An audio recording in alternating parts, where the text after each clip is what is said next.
আসসালামু আলাইকুম রহমতুল্লাহ। বাতাসে ভাইরাল টিভি থেকে আপনাদের সকলকে জানাচ্ছি মোবারকবাদ। আমি মোহাম্মদ জাকির হোসেন। আপনাদের মধ্যে স্থিতিশীল পরিবেশ এবং অস্থিতিশীল পরিবেশের কিছুটা পার্থক্য তুলে ধরবো এবং এর ভিতরে রয়েছে অসংখ্য কল্যাণ এবং রয়েছে অসংখ্য ক্ষতির দিক।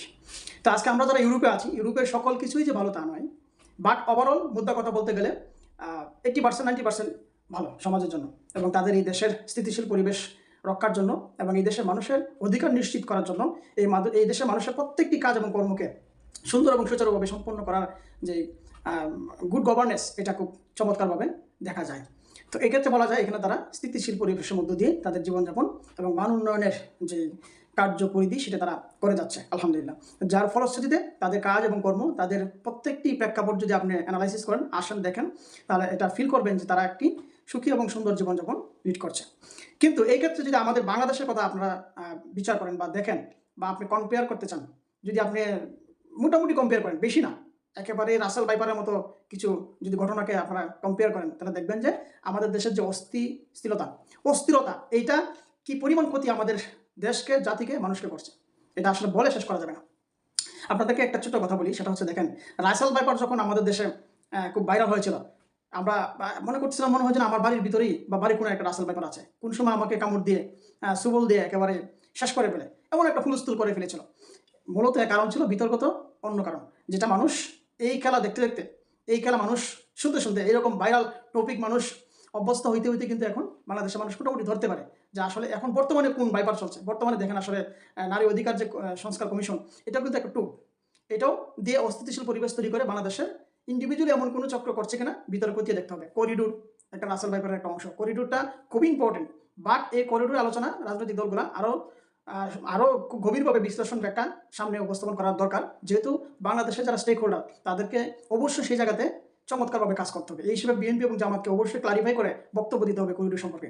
করিডোর এটি একটি যেন বিষয় নয়, এটি আমাদের দেশের আপনার নিরাপত্তার নিরাপত্তার হুমকির সাথে এটি সম্পর্কযুক্ত।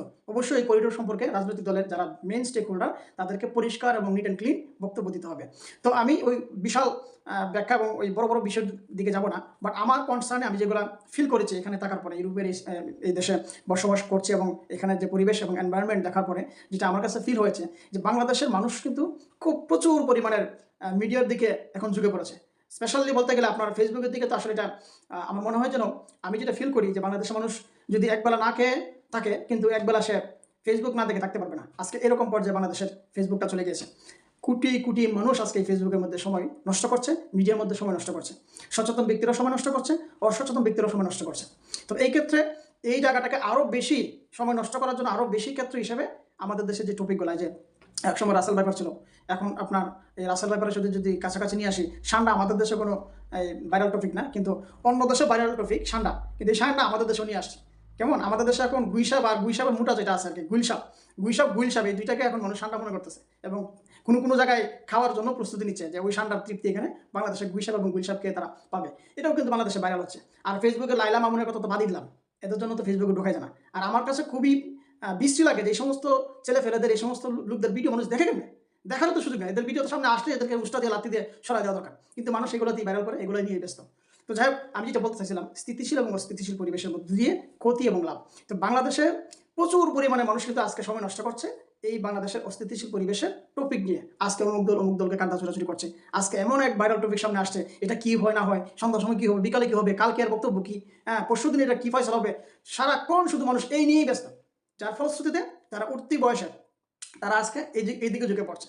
তাদের যে কাজ এবং কর্ম, তারা যে একটা একটা মানে ফ্রেশনেস মাইন্ডসেট নিয়ে একটা চাকরি করবে বা একটা জায়গায় কাজ করবে, একটা জায়গায় তারা এই কাজটাকে কমপ্লিট করবে, এই জায়গাতেও পর্যন্ত মানুষ আজকে বাধাগ্রস্ত হচ্ছে। আপনারা খোঁজ নিয়ে দেখেন বিভিন্ন সরকারি অফিস আদালতে বা চাকরিজীবী যেখানে আছে, যেখানে যারা বিভিন্ন কাজকর্ম করে, দেখবেন যে প্রায় সময় তারা এই নিয়েই ব্যস্ত, মোবাইলের টিপাটিপি নিয়ে ব্যস্ত, কিন্তু সঠিক কাজটা তারা আঞ্জাম দিচ্ছে না। সবাই শুধু আজকে কি হয়ে গেল রে, আজকে কার মাথায় বোতল পড়লো, এই বোতলের দাম কি, বোতলের কোম্পানি কি, কেমন, এই সমস্ত বিষয় নিয়ে মানুষ আজকে ব্যস্ত।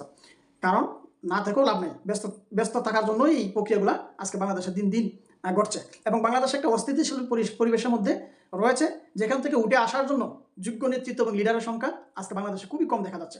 এবং রাজনৈতিক যারা স্টেক হোল্ডার, তাদের মধ্যে একটা পরিমার্জিত এবং একটা মোটামুটি লেভেলের নেতৃবৃন্দ একত্রিত হয়ে যে আমরা এরকম একটা একটা কমন একটা বা বাংলাদেশের জন্য গুরুত্বপূর্ণ একটা এজেন্ডা দিয়ে আমরা এই জায়গাটাতে রাজনীতি করবো, এই প্ল্যাটফর্ম কিন্তু আজকে বাংলাদেশের রাজনৈতিক বৃন্দ স্টেক হোল্ডার যারা আছে তারা করতে পারছে না। এটা খুবই বাংলাদেশের জন্য ক্ষতিকর একটি বিষয় এবং বাংলাদেশের অসংখ্য মানুষকে আজকে এই রাজনৈতিক এইরকম কাদা চোরাচুরি বিষয়গুলোতে ব্যস্ত রেখে অসংখ্য মানুষের কাজ এবং কর্মসময় নষ্ট করছে।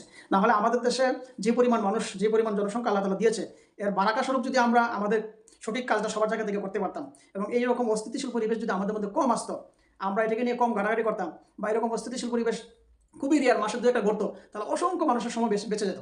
কিন্তু আজকে যে পরিস্থিতির মধ্যে আছে বাংলাদেশে চলমান, এই পরিস্থিতি রাজনৈতিক অঙ্গনকে অস্থিরতা তৈরি করছে এবং জনসাধারণ যারা আছে তাদেরকেও প্রচণ্ডভাবে সময়ের ক্ষতি করে দিচ্ছে। তো আসুন আমরা আমাদের জায়গা থেকে এইটার উন্নতি যদি আমরা ঘটাতে চাই, তাহলে আমাদেরকে অবশ্যই নিজের আগে সচেতন হতে হবে এবং আমাদেরকে যোগ্য নেতৃত্ব দেওয়ার মতো যারা আছে এই জায়গা থেকে বাছাই করে আমাদেরকে নিতে হবে যে আসলে আমরা কাদেরকে সাপোর্ট করবো, কাদেরকে সাপোর্ট করবো না। কারণ যেহেতু দেশকে আপনি ভালোবাসেন, দেশকে আপনি নিয়ে চিন্তা করেন, আপনি ভাবেন দেশকে নিয়ে আপনি এগিয়ে যেতে চান, তাহলে অবশ্যই রাজনৈতিক স্টেক হোল্ডার যারা রয়েছে তাদের মধ্যে যারা আজকে দুর্নীতি, চাঁদাবাজ এবং বিভিন্ন ধরনের অপকর্ম থেকে মুক্ত থেকে বাংলাদেশের মানুষের সামনে ওয়াদাবদ্ধ হতে পারবে যে হ্যাঁ, আমি আমার ইউনিয়নে, আমি আমার থানায়, আমি আমার পৌরসভায় আপনাদের সামনে ওয়াদা করলাম যে আমি দুর্নীতি করবো না, আমি মানুষকে কষ্ট দিব না, মানুষের রাইটস যে সেটা হচ্ছে মানুষের জবান এবং মানুষের বক্তব্য, মানুষের স্বাধীনতা, এটাকে আমি খর্ব করবো না।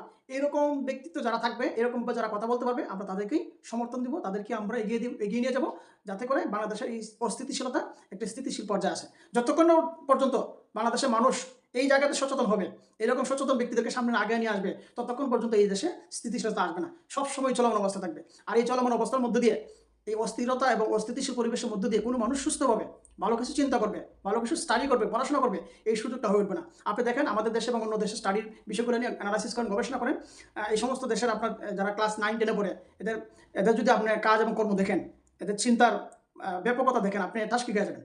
কেমন? কারণ আমাদের দেশে তো মানুষ এখন বর্তমানে যে জেনারেশনটা, ওরা তো এই যে ভাইরাল টপিক নিয়ে এরা চিন্তা করতে করতে মনে করেন যে রাত এবং দিন শেষ করে ফেলে, যে আজকে আমি কি তৈরি করবো, কালকে আমার ভিডিওটা কীভাবে ভাইরাল হবে, শুধু এইগুলো নিয়ে ব্যস্ত। কিন্তু এই সমস্ত দেশের পোলাপানদেরকে আপনি যদি আসেন দেখবেন এরা এত ভাইরাল টপিক পায়ও না, এত অস্থিতিশীল না। আজকের দেশে কোন মন্ত্রী চুরি করে চলে গেছে, কোন মন্ত্রী বিশাল সম্পদের পাহাড় করে ফেলছে, এগুলো এদের নাই। যার কারণে এই সমস্ত পোলাপানরা, এই সমস্ত দেশের যে জনসংখ্যাগুলো আছে মধ্যবর্ষী, এরা ওইগুলো নিয়ে ব্যস্ত থাকে না। ওরা ব্যস্ত থাকে পড়াশোনা নিয়ে, ইঞ্জিনিয়ারিং নিয়ে, প্ল্যানিং নিয়ে, গবেষণা নিয়ে এবং নিজের দেশের সম্পদ এবং নিজের দেশকে কীভাবে বিশ্বের দরবারে দাঁড় করাবে, এই সমস্ত বিষয়গুলো নিয়ে ব্যস্ত থাকে। কিন্তু আমাদের দেশের মানুষ এই অস্থিরতা এবং অস্থিতিশীলতার পরিবেশ পাওয়ার কারণে তারা এগুলোকে লুপে নেয় এবং এখানে তাদের ব্যবসাটাকে ইনভেস্ট করে।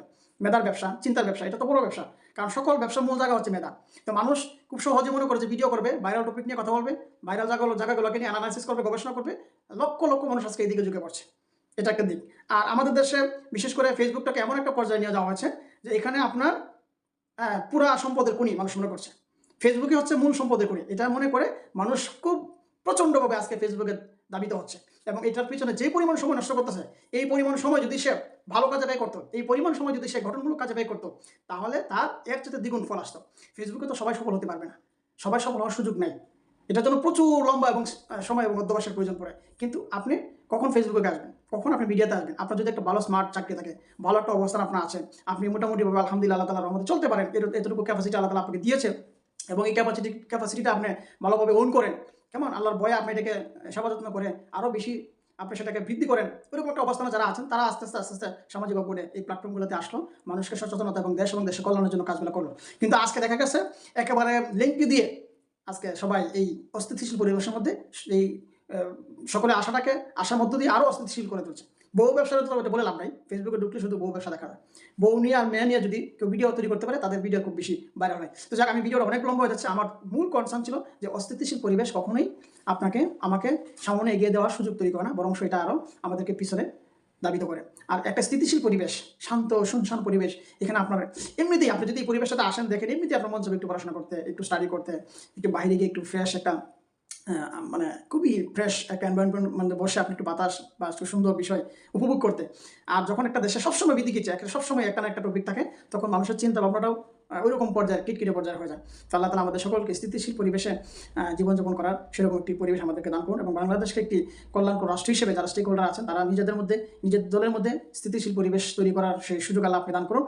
এখানে আমার বক্তব্য শেষ করছি। আল্লাহ তাআলা আমাদেরকে একটি স্থিতিশীল পরিবেশ দান করুন, যার মধ্য দিয়ে আমরা আমাদের দেশকে একটি সুন্দর, একটি কল্যাণকর রাষ্ট্র এবং মানুষের জন্য বসবাসের উপযোগী একটি পরিবেশ যাতে কায়েম হয়, তার জন্য আমরা চেষ্টা করতে পারি।